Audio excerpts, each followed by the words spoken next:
Hey guys, welcome back. Sorry for the lighting and whatnot in here. It's terrible. I know. It's my dining room. I'm going to try and fix that.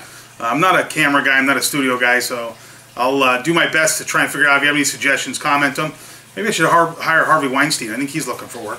Anyways, today's topic is going to be, I had a conversation yesterday with somebody that was looking for some help on a couple of products that had failed. So, you know, that happens in life. Sometimes we think things are going to go one way and they go different. There's variables out there. And sometimes we just make a bad product choice.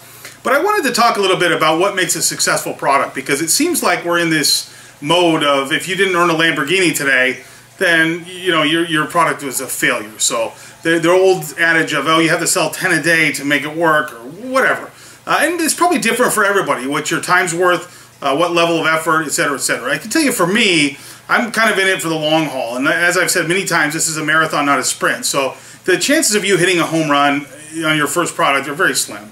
Does it happen? Yeah, sure it does. Occasionally, maybe you'll get lucky. I hope you are. I hope I am. But the more likely road is going to be a little bit tougher, and probably, if you work hard, 18 months from now, you could be making some pretty decent money with private labels. So I think I wanted first just define what success is. And in this case, you know, the problem was they launched a product successfully. And by successfully, I mean they'd gotten ranked to page 1. They had also gotten their ads. They'd done Facebook ads. They'd done all those things. They'd gotten reviews. So they passed that 15 review threshold, kind of. And, you know, the product just isn't moving. It's selling 2-3 units a day, maybe 4 on a good day. And, you know, that's just frustrating. It's not an expensive product. It's a $17 product. So, the consensus was, hey, I should just give up on this product. And that was what a lot of people said. You should just give up on that product. My advice is a little bit different, because I analyzed it a little bit differently. And, you know, I looked at it from this perspective of, you know what, you have a product that is not super competitive. There's not a huge demand, so people aren't going to be jumping into that. You've already put out all the dollars to order the product, to get it launched, to do the reviews, to do whatever. So, and it's not like you're getting no sales. You're getting sales. It just maybe isn't as much as you would like. So it's kind of that old adage of how to eat an elephant one bite at a time. I think that kind of applies here, and that's how I looked at it. So in this case, it was a pretty inexpensive product. So they'd ordered 300 units. I think it was around $900 maybe, with shipping and packaging and everything else. And sometimes with packaging, you have to buy more. Like they customized boxes, so you had to buy 1,000 bucks instead of 300. So once it stabilized, the product cost was $2.30, and it was selling for 17 bucks. So it sounds like, you know, pretty decent margins. So I'm going to cut over to the whiteboard now, and let's take a look at the numbers on this one. Okay, so let's look at the failure analysis in this case, and we'll go to the numbers.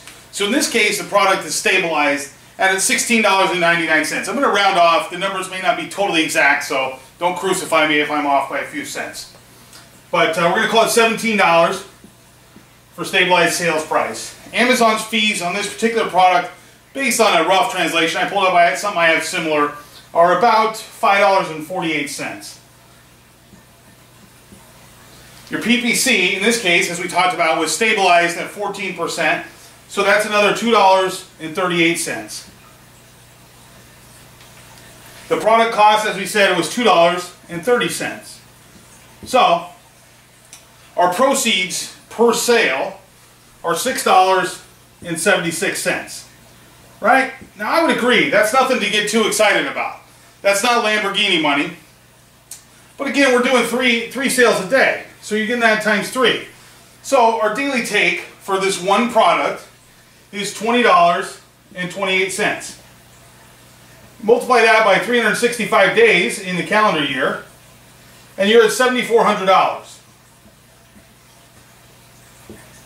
So, let's talk about whether that really is a failure. So, how do you feel about that product now?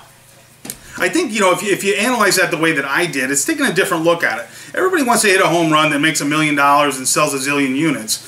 But, you know, looking at this one, you've already put in all the money and the effort to stabilize the product. It doesn't have a super high demand, so there's not going to be a lot of new competition jumping into that niche, so to speak.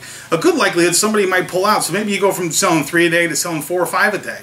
So there's a little bit of upside. You're not going to get rich, you're not going to retire off it. $7,400 a year is nothing to get excited about, except for I could use an extra $7,400 bucks. I don't know about you.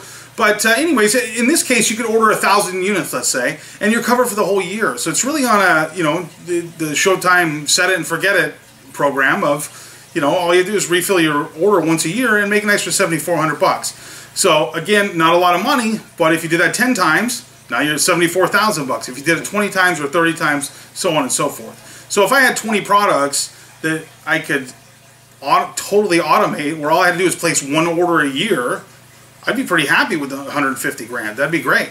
So I think you should take a look at how you're, you know, again, we've been conditioned to instant gratification, and those of you that have been around a little bit like I have, you know that that's probably not realistic. It's not the way the world works all the time. But, you know, slow and steady is going to win the race long term. So it might change the way you think about things a little bit. If you disagree with me, hey, put a comment in. I'd love to hear about it. If you think that maybe the smart money is to not reinvest in that, if you think you could do better with something else, maybe that's a better way to go. I guess it kind of depends on your strategy. So we'll talk more strategy in my upcoming series on private label, but this was just a conversation I had yesterday. I thought it was relevant and I wanted to get it out to you. So there you go. See you next time.